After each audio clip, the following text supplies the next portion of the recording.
He kōna e purangi tēnei nā te reo irirangi o Aotearoa. Quisimos apostar por Nueva Zelanda porque Nueva Zelanda Alfredo says to me he wanted to move here from Chile with his family because he thought New Zealand was a fair country, a just and transparent country. His experience, though, has been very, very different, he tells me. He says he hasn't got the work he believed he was promised and is saying here that he was even issued a warning by his employer for being part of a WhatsApp group with co-workers in which they discussed their dissatisfaction with the employer. He says it's a matter of freedom of speech. Alfredo claims that his employer gave him and others false promises that convinced him to travel to New Zealand, and since he's arrived here, he's been mistreated. Alfredo came to New Zealand on a 3-year Accredited Employer Work Visa, or the AEWV. As you may have heard in the news recently, Immigration Minister Andrew Little has ordered a review. The claims that were made in the correspondence were that some of the checks, or at least checks on some of the employers that were meant to be happening and that were part of the standard operating procedures, weren't happening. So there's 2 areas I've asked the Public Service Commission to organise a review of, and that is the checks on employers seeking accreditation under the Accredited Employer Scheme, and then secondly the job check part of the process, which is once the employer is accredited, the job they then want to recruit into has to be verified as a job where an attempt has been made to recruit New Zealanders into. Alfredo signed a contract to work as a construction technician with BuildHub, a building construction company based in Auckland. But he says he didn't get the job he signed up for. Alfredo's a civil engineer, and he tells me he was given work as a carpenter.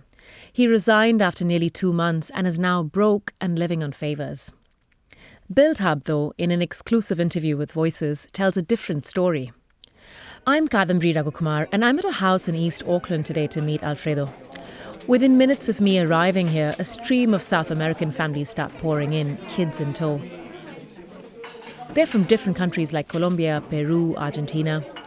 Alfredo, like most others here, doesn't speak English, so I'm interviewing him in Spanish. I ask him what he paid to arrive here. ¿Y cuánto pagaste para venir aquí? He tells me he paid around $5,000 for his visa processes in Chile after being accepted for a job in New Zealand. And that's not including flight fares for 3. He says that some people here have paid between $4,000 and $11,000 for the visas to come to New Zealand on the Accredited Employer Work Visa scheme by Immigration New Zealand. Some of them here say they've come to New Zealand to end up being offered work different to what they believed they'd signed up for, or for fewer hours than expected, and are now living off favours and borrowed money to support themselves. And their story has reached back to their homeland.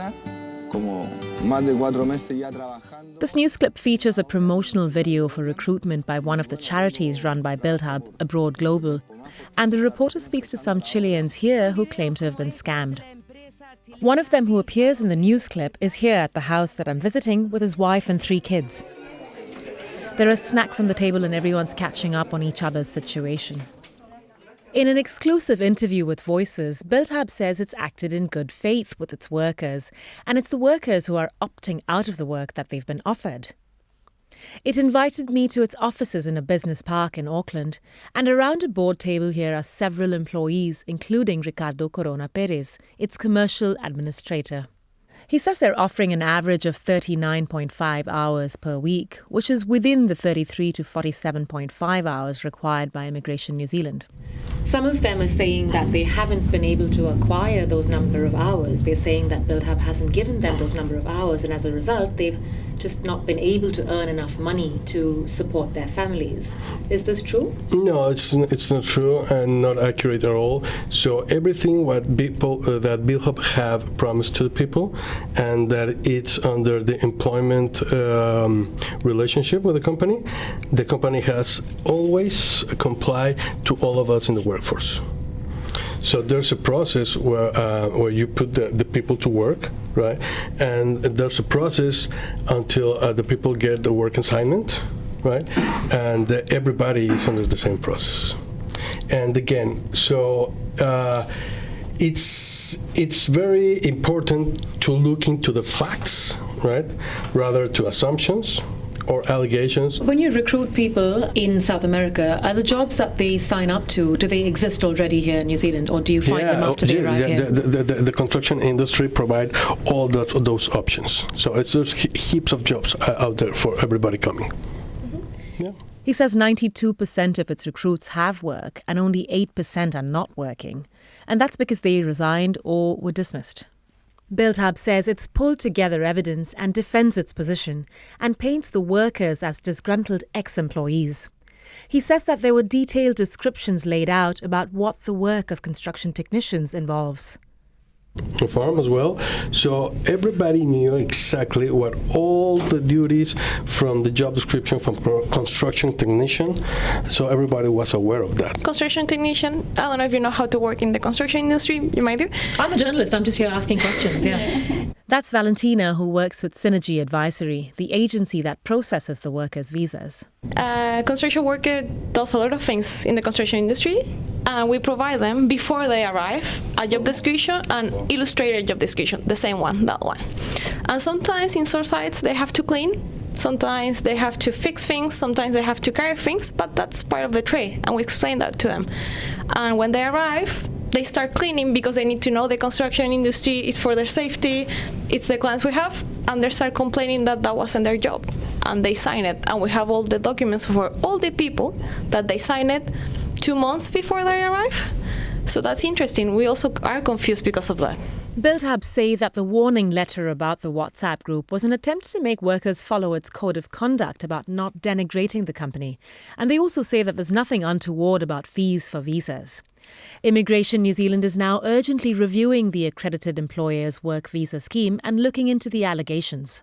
And here's BuildHub's Ricardo Corona Perez again. So when these allegations began, the company invited authorities from Immigration New Zealand and from police to initiate an investigation and to be the first to look after the matter, right? Just in order to, it's always the good faith of the company, and here's everything is transparent, and that's those are facts. Yeah. So what you're saying is that all of these allegations are false that are being made against BuildHub. Yes. Yeah. And you're also saying that you're willing to assist Immigration New Zealand in this 100%. investigation. 100% since day one. Yeah. So is recruitment still ongoing? Is it still taking place as we speak? No, not at the moment. No. Why not? We want to clear it out, right? Because we don't want to do good things and give the wrong impression regarding all what is going on, all this noise. So we first want to clear out everything, and that the company be relieved of any complaint, all right? And then the company will keep providing opportunity for new people. But by the moment, we are focused the company is focused in looking after the workforce that's currently part of the company, and just to clear out the matter. So Alfredo is now on a migrant exploitation protection visa, meaning he's made a claim of exploitation and it's being investigated, though nothing's proven as yet. Immigration New Zealand said it couldn't give me an interview, but pointed me to its online statement, which it says it's currently undertaking a review of the scheme. Regardless of who you believe, the allegations raise serious questions about the Accredited Employers Work Visa scheme. Is it robust enough? The visa was introduced post-COVID to actually prevent exploitation and streamline the process to fill the labour crunch post-pandemic. The visa replaced 6 other work visas before it. I spoke to Paul Jansen, who's a licensed immigration advisor with Turner Hopkins Solicitors, and has been looking into some of the cases of these complainants. He's talking here about the overall Accredited Employers Work Visa and how it works, not specifically saying that BuildHub is guilty of the allegations. what is this accredited employment scheme all about? In general, it kind of works like this. So you have a company here that will become accredited, and with very little due diligence being done in terms of the genuine nature of their business, or do they actually have jobs available, but they'll become accredited. that employer will then go back. So once they're accredited, they will go back to immigration. They will request job tokens or job checks to be approved. And they can request any number of those at any given time, provided they provide the right evidence. Now, often that evidence is just not being looked at. So the veracity of that evidence is questionable. Paul says the accredited employer visa scheme was actually a smart idea, noble even. But the normal checks and balances were loosened for the accredited employers as the post-pandemic economy dealt with an urgent labour crunch. And this is a result of that, he says. They'll get these job checks approved. That gives them a certain number of, effectively a token, which allows them to invite that number of applicants for a work visa. And so off they go. And essentially what they're doing is selling those tokens into the market. Some of that is done through offshore agencies that they may be linked to. Where the employment agency, sort of, in quotes, is out there selling the job. The person takes up the job and then they pay a fee for what they think is a work visa process. And often that fee is really effectively buying the job. They then apply for the visa, and that is often done through the agent. And then they get the visa. They come into the country, and essentially once they arrive, there is no job. The job was never there. It was just a fictitious job check and job token.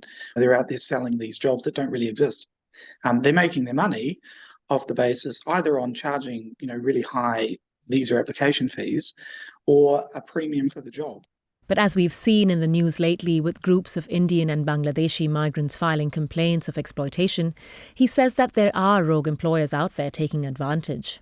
They tend to be targeting people who are desperate to come here, often where English is a second language. So it's harder for those applicants to do their own due diligence.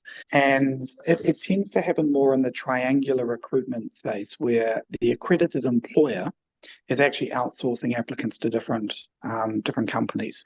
That's the idea. We need to move quicker than we have been to stamp that out. The market of rogue employers operates very quickly. We saw immigration lightening up and not sort of doing as much as they would normally do to check everything. They cottoned onto that fast. They saw the opportunity. They moved quick. The same will happen when they start to realise, actually, immigration aren't just taking these forms at face value. They are asking questions. They're digging, and they'll disappear. They don't want to be caught, and it's really simple. They're only doing it because they know no one's watching. As of the 14th of August, Immigration New Zealand approved 80,576 accredited employer work visa applications. And there are 27,892 accredited employers currently. So the question is, does New Zealand have some responsibility in this, some degree of accountability for migrants saying that they've been taken unfair advantage of by recruitment companies? I think to a degree, perhaps we do. After all, our systems have essentially let these people down and they've come in. I would caveat that by saying we do have to be careful, because there are a number of applicants who may have been complicit in that process. They may have been buying jobs knowing full well that they're coming into this country with no real job here. It was a means to get in. I don't know how you separate those from the genuine applicants. But there are certainly genuine applicants who have been ripped off. The reason why we've picked it up, and certainly why I've got kind of quite involved in it, is it's a bad look for New Zealand. It's not the image we want to present to the world. It's a humanitarian issue. And it's negative for all the good employers out there, the ones that are actually doing it right. And, it creates, when we're trying to find good talent overseas, this is not the signal we want to send. Politically, the drive needs to move away from the expediency side of things, just processing visas to make it all look good so that the employers and everyone's happy, to actually doing this properly. As the Accredited Employers Work Visa is being reviewed by Immigration New Zealand, we'll be keeping an eye on this story. Ricardo Corona Perez of Belthab again. Basically, we have work for everybody that want to attend work and to show up to work, and that want to comply with the job description that the company provided. Yeah. The Bill Hub was, in the very first, we asked the authorities to step in and investigate. Y me parece que en un país como Nueva Zelanda, And a desperate Alfredo saying that in a country like New Zealand that's supposed to defend human rights, this shouldn't be happening. That's Voices this week with me, Kadambri Raghukumar. You can find other Voices episodes on the RNZ website as well as all your favourite podcast platforms. This episode was mixed by Daniel Hurley and the executive producer for podcasts is Tim Watkin. Thanks for listening.